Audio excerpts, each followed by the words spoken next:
Hello बच्चों, कैसे हैं। कैपेसिटर कॉन्सेप्ट वीडियोस की सीरीज में आज का हमारा टॉपिक है charging and discharging of a capacitor. उसमें सबसे पहले हम बात कर रहे हैं चार्जिंग ऑफ ए कैपेसिटर। एक कैपेसिटर चार्ज किस तरीके से होता है उसको हम समझेंगे बच्चों डिटेल में, और एक इक्वेशन बनाएंगे चार्ज और टाइम के लिए। ये कैपेसिटर है जिसको हमें को चार्ज करना है।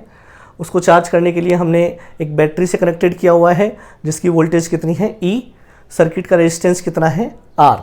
ये ऑन ऑफ स्विच है, इस स्विच को जैसे ही ऑन करेंगे ये चार्ज होना शुरू हो जाएगा। अभी हम इसको स्विच को ऑन करते हैं। स्विच ऑन करते ही उस कंडीशन में हम टाइम क्या ले लेते हैं, 0। शुरुआत में कैपेसिटर क्या है, अनचार्ज्ड है, तो t बराबर 0 पर कैपेसिटर का चार्ज Q क्या मान लेते हैं अपन, 0। At t is equal to 0, Q is equal to 0। अब टाइम के साथ क्या होगा बच्चों, ये बैटरी का जो पॉजिटिव टर्मिनल है उसके कारण इस कंडक्टिंग प्लेट के अंदर से फ्री इलेक्ट्रॉन इस वायर में से होते हुए सर्किट में फ्लो करना शुरू कर देंगे। ये बैटरी के पॉजिटिव टर्मिनल तक पहुंच गए, बैटरी में चले जाएंगे। बैटरी के नेगेटिव टर्मिनल से इलेक्ट्रॉन्स निकलेंगे और ये कैपेसिटर की दूसरी प्लेट पर क्या हो जाएंगे, स्टोर होना शुरू हो जाएंगे। क्या हुआ, एक प्लेट से इलेक्ट्रॉन निकलकर सर्किट में होते हुए दूसरी प्लेट पर स्टोर होना शुरू हो गए। इस प्लेट से इलेक्ट्रॉन निकल रहे हैं तो यहाँ पे इलेक्ट्रॉनों की डेफिशिएंसी हो रही, कमी हो रही है, तो मतलब ये पॉजिटिवली चार्ज होती जा रही है। ये प्लेट तो क्या होती जा रही है बच्चों, पॉजिटिवली चार्ज होती जा रही है, और ये दूसरी प्लेट क्या होती जा रही है, निगेटिवली चार्ज होती जा रही है। ठीक है, कैपेसिटर क्या होता जा रहा है, चार्ज होता जा रहा है। अब सपोज करो किसी टाइम पर इस कैपेसिटर पर चार्ज कितना आ गया, इस प्लेट पर +Q, इस प्लेट पर -Q। ठीक है, अब इस चार्ज का हम टाइम के साथ रिलेशन निकालेंगे, एक इक्वेशन बनाएंगे। कैसे बनाएंगे उसको देखें। अब जब सर्किट में ये इलेक्ट्रॉन्स फ्लो करेंगे तो क्या करंट भी फ्लो करेगी। करंट की डायरेक्शन बच्चों इलेक्ट्रॉन के फ्लो के अपोजिट होती है। ठीक है, नहीं, करंट के फ्लो की डायरेक्शन इलेक्ट्रॉन्स के फ्लो के अपोजिट होती है। इलेक्ट्रॉन यूं फ्लो कर रहे हैं, करंट इसके अपोजिट डायरेक्शन में फ्लो करेगी। ठीक है, अब करंट यूं फ्लो कर रही है, जब करंट फ्लो करेगी तो क्या होगा, यहां पे रेजिस्टेंस है सर्किट का, इस रेजिस्टेंस के एंड्स पर पोटेंशियल डिफरेंस प्रोड्यूस होगा ओम्स लॉ से, V = IR। तो इस रेजिस्टेंस के एंड्स पर यहां पर मैं इसका पोटेंशियल डिफरेंस दिखा देता हूं। इसका पोटेंशियल डिफरेंस मैंने मान लिया कितना हो गया, VR। जब रेजिस्टेंस के थ्रू करंट पास होती है तो रेजिस्टेंस के एंड्स पर पोटेंशियल डिफरेंस प्रोड्यूस हो जाता है, सब जानते हैं, पर उसको मैंने VR मान लिया। यहां पर क्या हो रहा है, कैपेसिटर की एक प्लेट पर पॉजिटिव चार्ज, एक प्लेट पर नेगेटिव चार्ज, इसका मतलब दोनों प्लेट्स के बीच में भी क्या है, पोटेंशियल डिफरेंस प्रोड्यूस हो गया है। तो कैपेसिटर के एंड्स पर मैं पोटेंशियल डिफरेंस क्या मान लेता हूं, VC। और बैटरी का पोटेंशियल डिफरेंस कितना है, E। ठीक है, नहीं। तो अब हम क्या करेंगे, इस सर्किट के लिए किरचॉफ वोल्टेज लॉ अप्लाई करेंगे। ठीक है, यूजिंग KVL। KVL क्या है, जिन बच्चों को पता नहीं है वो देख लें कि किसी सर्किट में, किसी लूप में जितने भी एलिमेंट्स जुड़े हुए होते हैं उनके पोटेंशियल डिफरेंसेस का सम हमेशा 0 होता है। यहां आगे लिख दें अपन, समीशन V = 0। दोबारा सुने, किसी सर्किट के लूप में जितने भी एलिमेंट्स जुड़े हुए हैं उनके एंड्स पर पोटेंशियल डिफरेंस का सम हमेशा कितना होता है, 0। तो यहां पर हमारे पास कितने एलिमेंट हैं, 3 एलिमेंट हैं। एक तो बैटरी है, एक कैपेसिटर है और एक रेजिस्टेंस है। इन तीनों के एंड्स पर जो पोटेंशियल डिफरेंस है उन सब का सम क्या होगा बच्चों, 0 होगा। तो सम कैसे करना है, अच्छा, सम करने के लिए भी हमको साइन रूल काम में लेने पड़ेंगे। वो कैसे लेने पड़ेंगे, पहले हम साइन बना देते हैं फिर बताते हैं रूल क्या है। यहां पर तो साइन पता है अपने को, माइनस और प्लस। यहां पर कौन सा साइन बनेगा, रेजिस्टेंस के इस एंड पर प्लस बनेगा और इस एंड पर क्या बनेगा, माइनस, प्लस का मतलब हाई पोटेंशियल, माइनस का मतलब लो पोटेंशियल। हम जानते हैं करंट यू फ्लो कर रही है, करंट हमेशा हाई पोटेंशियल से लो पोटेंशियल की तरफ जाती है। ये एंड पॉजिटिव पोटेंशियल पर है, हाई पोटेंशियल पर है, ये एंड लो पोटेंशियल पर है। ऐसे ही यहाँ पर तो साफ दिख रहा है प्लस और माइनस, ये प्लेट हाई पोटेंशियल पर है, ये प्लेट लो पोटेंशियल पर है। अब हमको सारे एलिमेंट्स का पोटेंशियल डिफरेंस का सम जीरो करना है। सम करते समय हम साइन रूल काम में लेते हैं। केवीएल में क्या करते हैं, हम एक पर्टिकुलर डायरेक्शन में चलते हैं। उस डायरेक्शन में चलते समय इधर हम साइड में बता देते हैं, मान लो हम यूँ चल रहे हैं और हम यदि माइनस से प्लस की तरफ जा रहे हैं तब तो हम पोटेंशियल डिफरेंस को क्या लेंगे, पॉजिटिव, और यदि हम प्लस से माइनस की तरफ जा रहे हैं तो पोटेंशियल डिफरेंस को क्या लेंगे, निगेटिव। क्लियर? माइनस से प्लस की तरफ जाएंगे तो पोटेंशियल डिफरेंस पॉजिटिव, प्लस से माइनस की तरफ जाएंगे तो पोटेंशियल डिफरेंस नेगेटिव। ठीक है, कहीं से भी चलना शुरू कर दें, यहीं से चलना शुरू कर देते हैं बैटरी से, तो बैटरी के इधर से चलना शुरू कर रहे हैं अपन, बैटरी के माइनस से प्लस की तरफ जा रहे हैं, माइनस से प्लस की तरफ जाएंगे तो बैटरी का पोटेंशियल क्या लेंगे अपन, पॉजिटिव। तो यहाँ पर ये हो जाएगा ई, तो हो जाएगा प्लस का। फिर आगे हम जा रहे हैं प्लस से माइनस की तरफ, प्लस से माइनस की तरफ जाएंगे तो पोटेंशियल डिफरेंस क्या होगा, निगेटिव। तो यहाँ पर वी आर क्या लेंगे बच्चों, माइनस वी आर। इसी तरीके से कैपेसिटर के लिए हम किधर जा रहे हैं, प्लस से माइनस की तरफ, तो क्या लिखेंगे, माइनस वी सी। तीनों एलिमेंट्स का पोटेंशियल डिफरेंस आ गया, वो कितना होगा, टोटल 0। तो हमने यहां पर किरचॉफ वोल्टेज लॉ अप्लाई कर दिया, तीनों एलिमेंट्स का पोटेंशियल डिफरेंस लिखा विद साइन। ठीक है, अब यहां पर देखिए E माइनस वी आर मतलब रेजिस्टेंस के एंड्स का पोटेंशियल डिफरेंस, ओम्स लॉ से V is equal to I R. तो यहां पर हम लिख देंगे I into R minus V C क्या है, कैपेसिटर के प्लेट्स के बीच का पोटेंशियल डिफरेंस, जो कि हम जानते हैं V is equal to Q by C. तो इसका चार्ज Q है, कैपेसिटेंस इसकी कितनी है, C इज इक्वल टू कितना हो जाएगा बच्चों, 0। हमें चार्ज और टाइम के बीच में रिलेशन निकालना है, याद रखिए। तो यहां पर हम देखो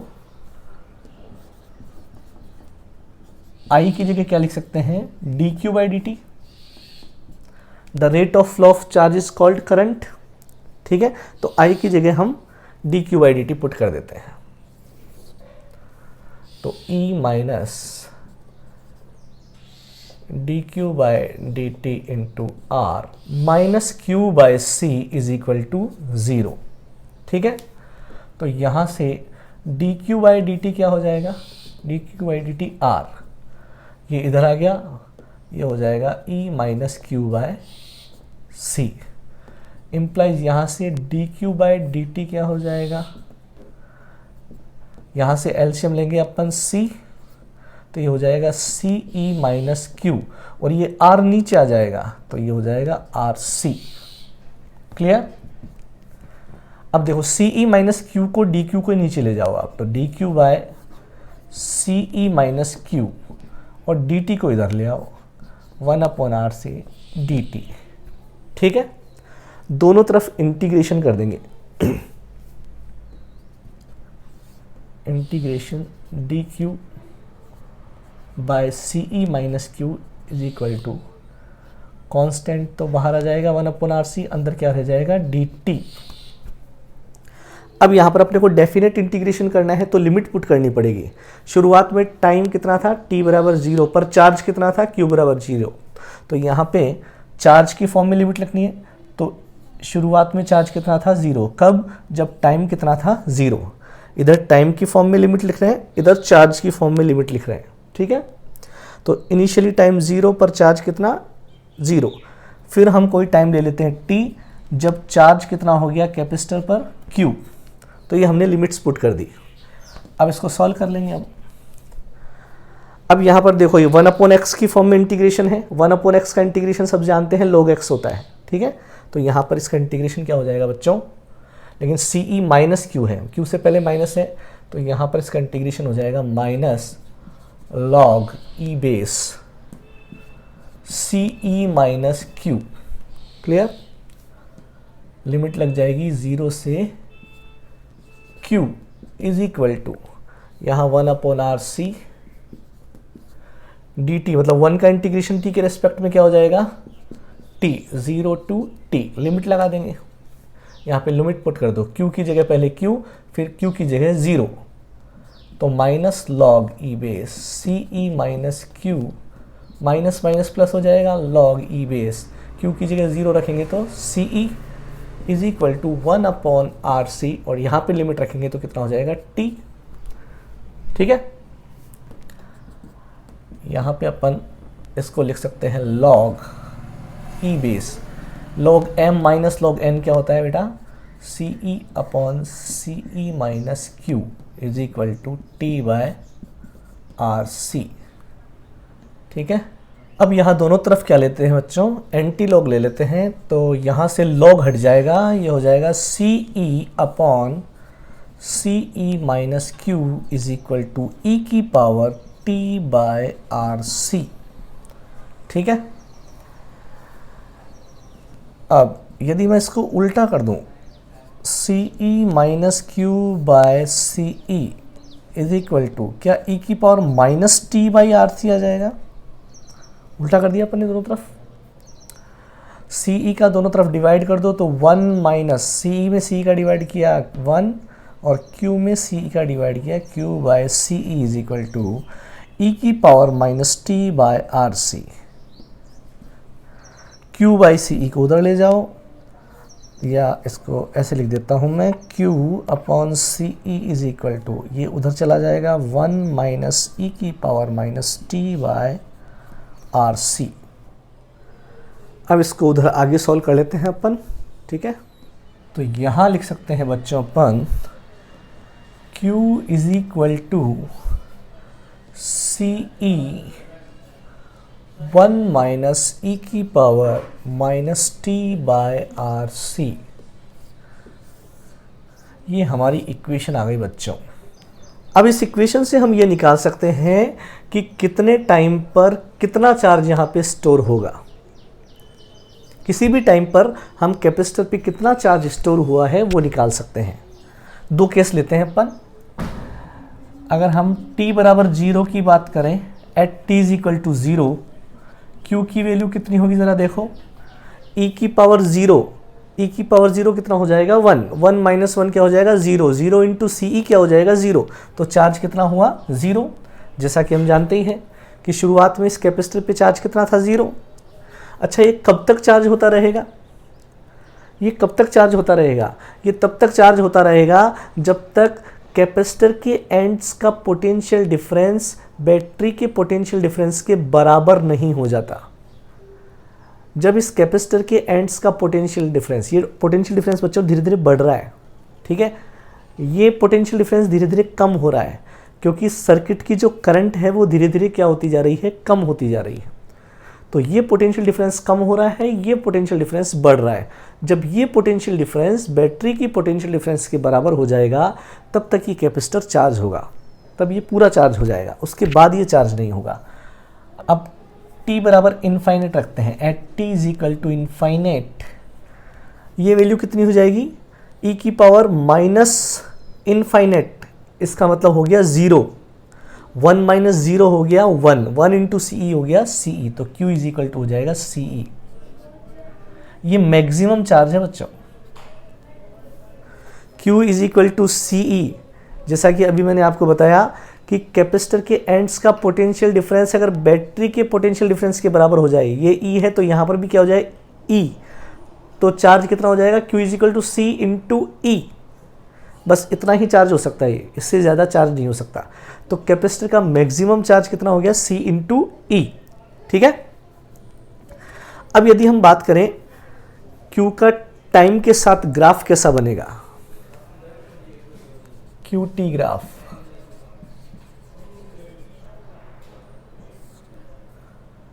तो हम आसानी से बना सकते हैं।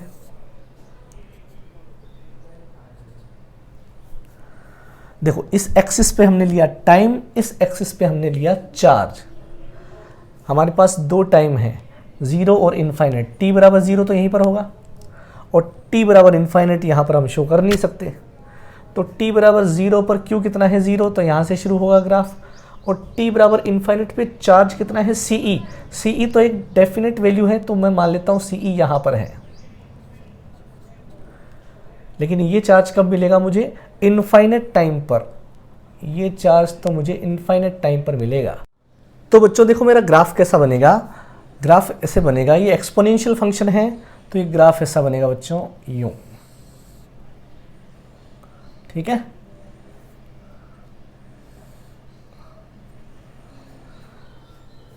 मतलब शुरुआत में कैपेसिटर तेजी से चार्ज होगा और फिर टाइम के साथ साथ उसके चार्ज होने की रेट क्या होती जाएगी?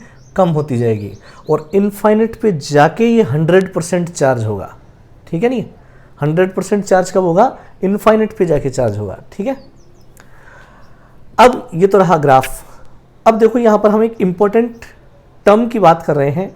यहाँ पर आपको इस इक्वेशन में e की power minus t upon R C, ये जो आर सी दिख रहा है, इस आर सी को हम बोलते हैं बच्चों टाइम कांस्टेंट। क्या बोलते हैं? Time constant.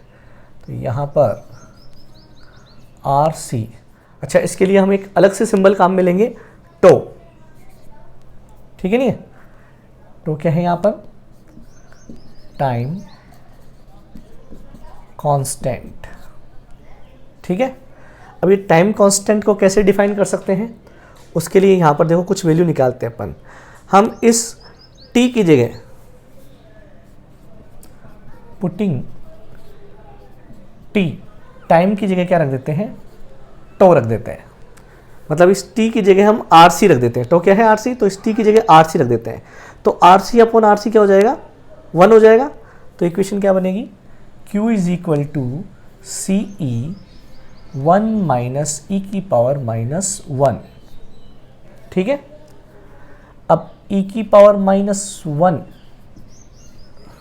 देखो e की वैल्यू होती है 2.7, तो e की पावर माइनस 1 का मतलब हो गया 1/2.7, तो ये हो जाएगा अपने पास 0.37। और इसको जब हम सॉल्व करेंगे तो ये हो जाएगा 0.63 CE, और CE क्या है? Q maximum. तो ये हो गया 0.63 Q मैक्सिमम। क्या हम इसको यूं भी लिख सकते हैं? 63% ऑफ Q मैक्सिमम। तो यहां से हम टाइम कांस्टेंट को डिफाइन कर सकते हैं। टाइम कांस्टेंट जो है वो वह टाइम है जिस पर कोई कैपेसिटर 63% चार्ज हो जाता है। अपने मैक्सिमम चार्ज का कितना चार्ज उसने एक्वायर कर लिया? 63%। इसका मतलब time constant is defined as the time at which a capacitor is charged up to 63%। तो इस ग्राफ में टाइम कांस्टेंट को हम शो करते हैं। सपोज करो टाइम कांस्टेंट को मैंने यहां पर मान लिया टो, जो किसके बराबर है? RC के बराबर। The multiple of resistance and capacitance is equal to time constant. तो इस टाइम कांस्टेंट पर हम चार्ज कितना मान लेंगे? ये कितना चार्ज हो गया? 0.63 CE। तो ग्राफ में टाइम कांस्टेंट हम यहाँ पर शो कर सकते हैं। क्लियर? तो बच्चों हमने बात की कैपेसिटर के चार्ज की, अब हम थोड़ी सी बात करंट की भी कर लेते हैं। करंट के लिए भी इक्वेशन बना सकते हैं आसानी से, यहाँ पे बना लेते हैं। तो इधर हम करंट के लिए इक्वेशन बना रहे हैं। हम जानते हैं करंट क्या होती है? dq/dt।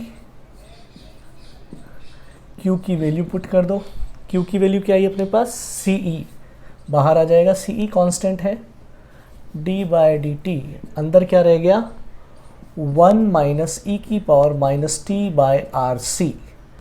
तो ये हो गया I is equal to CE, 1 का डिफ्रेंशिएशन 0, e की पावर माइनस t/RC का डिफ्रेंशिएशन ये का ये, मल्टीप्लाई बाय पावर का दोबारा डिफ्रेंशिएशन करो तो ये हो जाएगा -1/RC। तो I इज इक्वल टू हो गया, अब देखो CE, RC आगे आ जाएगा नीचे, और ये हो गया e की पावर माइनस t/RC। C से C cancel, I is equal to हो गया E/R, e की power minus t/RC। Are C. ठीक है, तो एक करंट के लिए फॉर्मूला बन गया I is equal to E by R e की power minus t by R C. यहां पर भी हम दो कंडीशन ले सकते हैं। t इज इक्वल टू 0 पर करंट कितनी हो जाएगी, यहां 0 रखोगे e की पावर 0 क्या हो जाएगा 1, तो I इज इक्वल टू आ जाएगा e बाई आर। ये करंट की मैक्सिमम वैल्यू है। और t is equal to infinite पे करंट कितनी हो जाएगी बेटा, यहाँ इनफाइनेट रखोगे e की पावर माइनस इनफाइनेट कितना हो गया 0, तो ये पूरा क्या हो गया 0। तो यहाँ पर देखो current t is equal to 0 पर मैक्सिमम है। देखो t इज इक्वल टू 0 पे चार्ज मिनिमम था, लेकिन t इज इक्वल टू 0 पे करंट मैक्सिमम है। t is equal to infinite पे चार्ज मैक्सिमम था और t is equal to infinite पे करंट क्या है 0। तो टाइम के साथ साथ करंट क्या हो रही है, डिक्रीज हो रही है। तो इसका ग्राफ बना सकते हैं अपन, यहां बना देते हैं। यहां टाइम ले लें, यहां पे आई ले लें। t इज इक्वल टू 0 पर मैक्सिमम है, यहां से शुरू करते हैं और इनफाइनेट पे 0 होगी तो ग्राफ नीचे की तरफ जाएगा यूं। ठीक है, कहां से शुरू हो रहा है e बाय आर से। क्लियर। और यहां पर यदि मैं टाइम कांस्टेंट शो करूं तो सपोज करो ये टाइम कांस्टेंट है आर सी, तो यहां मैं अगर टाइम आर सी रखूंगा तो e की पावर -1 कितना हो जाएगा 0.37, मतलब 37%। तो यहां लिख दूंगा मैं करंट कितनी रहेगी उस समय 37%, 0.37 e बाय आर। ठीक है, तो सर्किट की करंट के लिए और कैपेसिटर के चार्ज के लिए, दोनों के लिए हमने इक्वेशन बना ली। अब यदि आपसे पूछे बताइए रेजिस्टेंस के एंड्स पर पोटेंशियल डिफरेंस के लिए क्या इक्वेशन बनेगी, तो आप V की जगह VR की जगह क्या कर दो IR, I तो है ही अपने पास, इसके साथ R और मल्टीप्लाई कर दो तो वो VR के लिए इक्वेशन हो जाएगी। आपको कहे VC के लिए क्या इक्वेशन बनेगी, तो VC की इक्वल टू क्या कर दोगे Q अपॉन C, Q अपने पास है ही, अपॉन C में ये C हट जाएगा। तो अपन सर्किट की करंट के लिए, कैपेसिटर के चार्ज के लिए, किसी भी एलिमेंट के पोटेंशियल डिफरेंस के लिए इक्वेशन बना सकते हैं और उनके लिए ग्राफ भी बना सकते हैं टाइम के साथ। हाँ, तो बच्चों अब एक क्वेश्चन डिस्कस करते हैं हम। हमारे पास गिवन है एक RC सर्किट है, कैपेसिटेंस कितनी है कैपेसिटर की 100 माइक्रोफेरेड और रेजिस्टेंस कितना है 1 किलो ओम, बैटरी से कनेक्टेड है, स्विच ऑन ऑफ स्विच लगा रखा है हमने। कैलकुलेट क्या करना है, टाइम कांस्टेंट, सर्किट का टाइम कांस्टेंट कितना होगा और time in which capacitor will be 50% charged. हमको वो टाइम निकालना है स्विच ऑन करने के बाद, स्विच को ऑन करते ही हमें वो टाइम निकालना है जितने टाइम में ये कैपेसिटर 50% चार्ज हो जाएगा। ठीक है, तो सॉल्व करते हैं अपन। फर्स्ट क्वेश्चन सॉल्व करें। टाइम कांस्टेंट, टाइम कांस्टेंट को हम टॉ से रिप्रेजेंट करते हैं, इसका फॉर्मूला होता है आर सी। क्लियर, आर और सी दोनों की वैल्यू गिवन है। आर कितना है अपने पास 1 किलो ओम, किलो को हटा दो यहाँ से 10⁻³ एंड सी कितना है 100 माइक्रोफेरेड, 100 माइक्रो को हटा दो 10⁻⁻6। इसको सॉल्व किया कितना आ गया बच्चों 5 10⁻⁻1, इसका मतलब 0.1। यूनिट क्या होगी, टाइम कांस्टेंट क्या है, टाइम है तो सेकंड इसकी यूनिट हो जाएगी।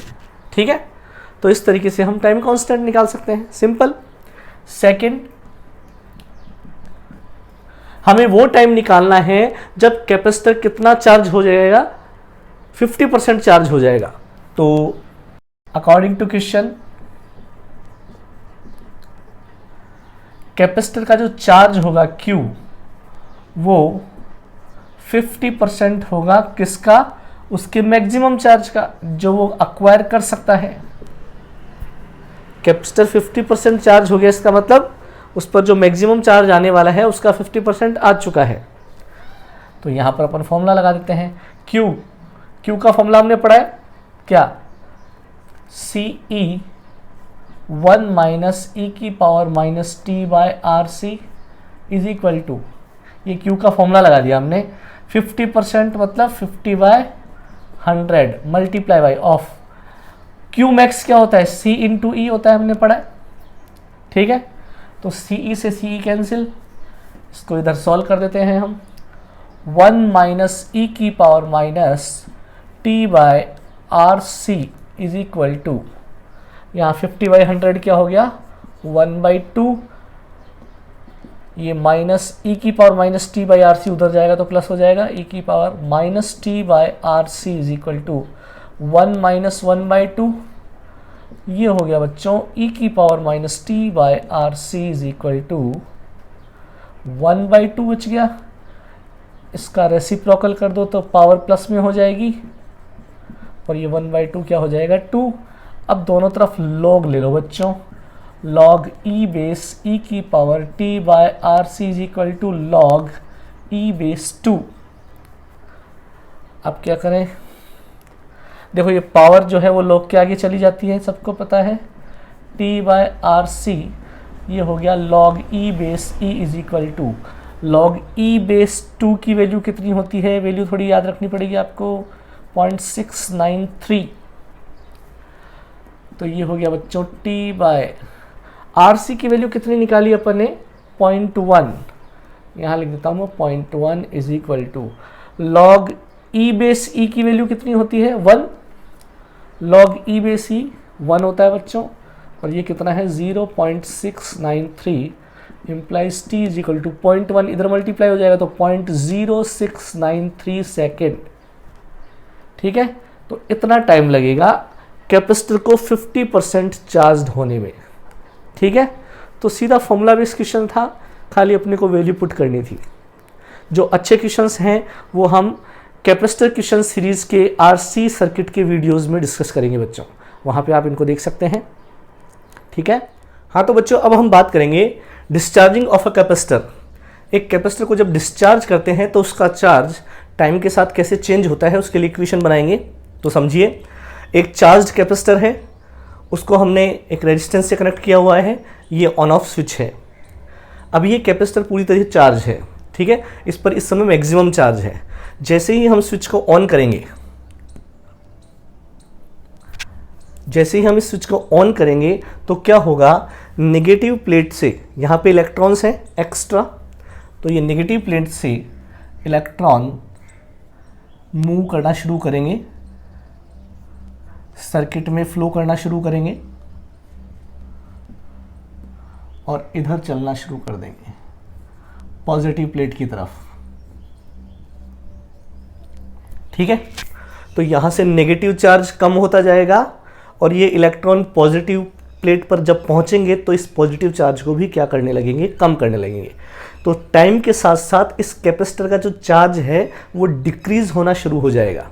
ठीक है नहीं है, तो अपन ये मान लेते हैं suppose at t is equal to 0, जैसे ही हमने स्विच ऑन किया उस समय इस कैपेसिटर पे चार्ज कितना था, Q is equal to Q maximum, या QM कर देते हैं, QM मतलब Q मैक्सिमम। इतना चार्ज इस पर इनिशियली था। अब जैसे ही हमने स्विच को ऑन किया, इस कैपेसिटर की प्लेट्स का जो चार्ज है वो धीरे धीरे डिक्रीज हो रहा है। अब सपोज करो किसी टाइम t पर इस कैपेसिटर का चार्ज कितना रह गया, Q रह गया। मान लो अपन किसी टाइम की बात कर रहे हैं, उस समय इस कैपेसिटर का चार्ज इस प्लेट पे कितना है +Q, इस प्लेट पे कितना है -Q। ठीक है, और चूंकि इलेक्ट्रॉन फ्लो कर रहे हैं तो उस समय सर्किट में करंट भी फ्लो कर रहा है। करंट हमेशा इलेक्ट्रॉन के फ्लो के अपोजिट होता है। ये करंट मैंने मान ली I। ठीक है, अब जब सर्किट में करंट फ्लो करेगा तो क्या इस रेजिस्टेंस के एंड्स पर पोटेंशियल डिफरेंस आएगा। मान लेते हैं वो पोटेंशियल डिफरेंस कितना है, मान लो इस रेजिस्टेंस के एंड पर पोटेंशियल डिफरेंस कितना है VR, और कैपेसिटर की प्लेट्स पर भी चार्ज है तो प्लेट्स के बीच में भी पोटेंशियल डिफरेंस होगा। सपोज करो ये पोटेंशियल डिफरेंस कितना है VC। ठीक है, तो हम क्या करेंगे, यहाँ पर वापस KVL अप्लाई करेंगे। तो यूजिंग KVL, KVL क्या है, लूप में जितने भी एलिमेंट्स हैं उन सब के पोटेंशियल डिफरेंसेस का सम कितना होना चाहिए, 0। तो यहाँ पे दो ही एलिमेंट है, कैपेसिटर और रेजिस्टर। तो कैपेसिटर के एंड्स का पोटेंशियल डिफरेंस और रेजिस्टर के एंड्स का पोटेंशियल डिफरेंस का सम क्या होगा, 0 होगा। लेकिन सम कैसे करते हैं, साइन रूल के अकॉर्डिंग। तो यहाँ पर प्लस माइनस प्लेट का तो बना हुआ है, अब करंट यूँ फ्लो कर रही है तो इस एंड पर क्या आना चाहिए, पॉजिटिव, इस एंड पर क्या आना चाहिए, नेगेटिव। क्यों, क्योंकि करंट तो प्लस से माइनस की तरफ जाएगा, करंट हाई पोटेंशियल से लो पोटेंशियल की तरफ जाएगा। तो यहाँ पर प्लस है, यहाँ पर माइनस है। तो किरचॉफ वोल्टेज लॉ अप्लाई करें तो इधर से अगर मैं चलूँ माइनस से प्लस की तरफ तो साइन क्या रहेगा, प्लस, तो VC का साइन रहेगा प्लस का। और जब यूं चलूँगा तो प्लस से माइनस की तरफ चलूँगा तो रेजिस्टर के एंड्स का पोटेंशियल डिफरेंस क्या रहेगा, माइनस में, VC minus VR is equal to क्या होना चाहिए, 0। क्लियर। तो यहां से हमको पता चल गया कि VC is equal to VR, मतलब दोनों का पोटेंशियल डिफरेंस बराबर है। वैसे भी देख सकते हैं कि दोनों पैरेलल में है तो पैरेलल में पोटेंशियल डिफरेंस सेम होता है। अब इनकी वैल्यू पुट कर देते हैं। VC मतलब कैपेसिटर क्या potential difference, V is equal to Q by C लगा दें फॉर्मूला, और VR इज इक्वल टू क्या होता है, ओम्स लॉ से V is equal to IR। ठीक है, यहां पर I को वापस Q के फॉर्म में लिखते हैं अपन, putting I is equal to minus DQ by DT। अब देखो यहां पर हमने I बराबर DQ बाई DT ना लिखकर माइनस DQ बाई DT लिखा है। क्यों, क्योंकि टाइम के साथ साथ इस कैपेसिटर का जो चार्ज है वो डिक्रीज हो रहा है। चार्जिंग के टाइम पे हमने क्या लिखा था, I is equal to DQ by DT। क्यों, क्योंकि वहां पर टाइम के साथ कैपेसिटर का चार्ज इंक्रीज हो रहा था, उस समय हमने यहाँ पे प्लस लिया। तो अब टाइम के साथ कैपेसिटर का चार्ज डिक्रीज हो रहा है, इसलिए हम यहाँ पर साइन क्या लेंगे, माइनस। तो ये यहाँ पर पुट कर देंगे, तो Q by C is equal to minus DQ by DT into R। इसको मैनिपुलेट करके लिख दें हम DQ बाय Q, Q तो इधर आ जाएगा और ये उधर चले जाएंगे हैं, is equal to minus 1 upon RC dt। अब दोनों तरफ क्या कर दें, इंटीग्रेट कर दें इनको, ये इंटीग्रेशन का साइन लगा दिया, DQ by Q is equal to minus 1 by RC बाहर आ जाएगा, इंटीग्रेशन dt। यहाँ लिमिट लगाएंगे। शुरुआत में जब टाइम 0 था तो उस समय चार्ज कितना था, Qmax। तो यहाँ पे इनिशियल चार्ज कितना लें, Qmax, इनिशियल टाइम क्या लें, 0। और हम कितने टाइम पे चार्ज निकालना चाहते हैं, T टाइम पर। तो T टाइम पर चार्ज कितना हो जाएगा यहाँ पर, Q।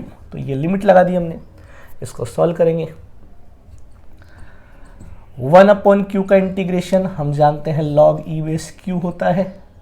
लिमिट रख देंगे Qmax से Q माइनस 1 अपॉन RC, 1 का इंटीग्रेशन T 0 टू T। ठीक है, लिमिट पुट कर देते हैं, log E बेस, पहले अपर लिमिट फिर लोअर लिमिट, तो log E base Q minus log E base Q m is equal to minus 1 by RC upper limit T minus 0। log की property लगा दो, बीच में माइनस आ गया, इसका मतलब log Q by Qm is equal to minus T by RC। log this is equal to this, तो Q by M is equal to क्या हो जाएगा, एंटी लॉग ले रहे तो ये e की पावर में चला जाएगा, e की power minus T by RC implies Q is equal to हो जाएगा QM e की power minus T by RC। ठीक है, तो डिस्चार्जिंग के टाइम पर हमारे पास चार्ज का टाइम के साथ रिलेशन क्या आया, Q is equal to QM e की power minus T by RC। यहां से पता चल रहा है कि टाइम के साथ साथ चार्ज क्या हो रहा है, डिक्रीज हो रहा है, एक्सपोनेंशियली डिक्रीज हो रहा है। तो यहां पर ग्राफ बनाएं Q और T के बीच में,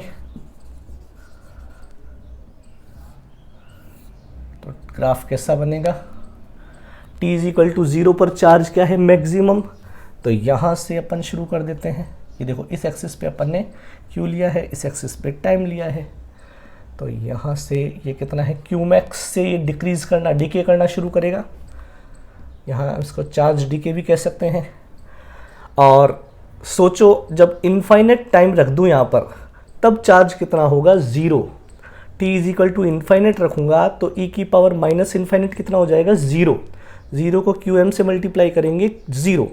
तो इनफाइनेट टाइम पर जाकर ये क्या होगा, ज़ीरो। तो यहाँ से एक्सपोनेंशियली डिक्रीज होगा और ये इनफाइनेट पे जाके इस एक्स एक्सिस पे मिलेगा। ठीक है, यहाँ पर हम टाइम कांस्टेंट भी शो कर सकते हैं। टाइम कांस्टेंट क्या है, RC। मान लो ये टाइम कांस्टेंट है। टाइम कांस्टेंट को टॉ से रिप्रेजेंट करते हैं, tau is equal to RC। इस टाइम कांस्टेंट पर चार्ज कितना बचेगा कैपेसिटर पर, जरा देखो। यहाँ टाइम की जगह मैं RC लिख दूं तो RC अपॉन RC 1 हो गया। e की पावर -1 की वैल्यू कितनी बताई थी अपन ने, 0.37। तो ये 0.37 Qmax हो गया। तो यहाँ पर मैं इसको लिख सकता हूँ 0.37 Qmax। ठीक है, तो टाइम कांस्टेंट को हम ऐसे भी डिफाइन कर सकते हैं कि डिस्चार्जिंग के टाइम पर जब कैपेसिटर डिस्चार्ज होता है तो टाइम कांस्टेंट वो टाइम है जब कैपेसिटर पे चार्ज कितना बचता है, 37% चार्ज बचता है। ठीक है, उसको हम टाइम कांस्टेंट कहते हैं। तो ये चार्ज के लिए इक्वेशन आ गई। ऐसे हम करंट के लिए भी बना सकते हैं, इधर बना देते हैं। तो current I is equal to क्या बताया था अपन ने, -dq/dt लिया था। तो यहाँ I is equal to minus Q की वैल्यू पुट कर दो, ये QM तो बाहर आ जाएगा, d/dt e की power -t/RC। Then I is equal to minus QM e की पावर x का डिफरेंशिएशन हो जाएगा, e की power -t/RC multiply by t/RC का दोबारा करेंगे तो -1/RC हो जाएगा। ठीक है, तो I इज इक्वल टू हो गया माइनस माइनस हो गया प्लस, तो QM अपॉन RC e की पावर -t/RC। ठीक है, ये हो गया करंट के लिए इक्वेशन। तो हम ये भी देख रहे हैं कि टाइम के साथ साथ करंट भी क्या हो रही है, डिक्रीज हो रही है। ठीक है, वही एक्सपोनेंशियल डिक्रीज हो रही है, तो सेम ग्राफ बन जाएगा। टाइम यहाँ ले लिया करंट और ये ग्राफ बन जाएगा। कहाँ से शुरू हो रहा है, आई मैक्स मान सकते हैं ना, QM अपॉन RC को आई मैक्स मान सकते हैं। जैसे ही स्विच ऑन करते हैं करंट मैक्सिमम फ्लो करती है, फिर धीरे धीरे डिक्रीज होती है। और टाइम कांस्टेंट पर करंट जो होगी वो सर्किट में कितनी रह जाएगी, इनिशियल करंट की 37% रह जाएगी। ठीक है, तो इस तरीके से बच्चों हमने कैपेसिटर की चार्जिंग पढ़ी और डिस्चार्जिंग पढ़ी। चार्जिंग और डिस्चार्जिंग में खास बात क्या है, चार्जिंग के टाइम पर क्या होता है, चार्ज टाइम के साथ साथ इंक्रीज होता है एक्सपोनेंशियली, और करंट टाइम के साथ साथ डिक्रीज होती है। डिस्चार्जिंग के टाइम क्या हो रहा है, चार्ज भी टाइम के साथ साथ डिक्रीज हो रहा है और करंट भी टाइम के साथ साथ क्या हो रही है, डिक्रीज हो रही है। ठीक है, इन पर बेस्ड जो क्वेश्चंस हैं, अच्छे क्वेश्चंस मैंने आपको पहले भी बताया है कि हम कैपेसिटर क्वेश्चन सीरीज़ के अंदर RC सर्किट के अंदर इससे रिलेटेड अच्छे क्वेश्चंस करेंगे। ठीक है बच्चों, और हाँ, यदि अभी तक आपने चैनल को सब्सक्राइब नहीं किया है तो प्लीज़ सब्सक्राइब कीजिए, क्योंकि इस चैनल पर हम JEE मेंस, एडवांस और नीट से रिलेटेड कुछ इंपॉर्टेंट क्वेश्चंस और टॉपिक्स को कवर करते हैं, और जल्दी ही बोर्ड्स के लिए भी हम सीरीज शुरू करने वाले हैं। तो wish you all the best.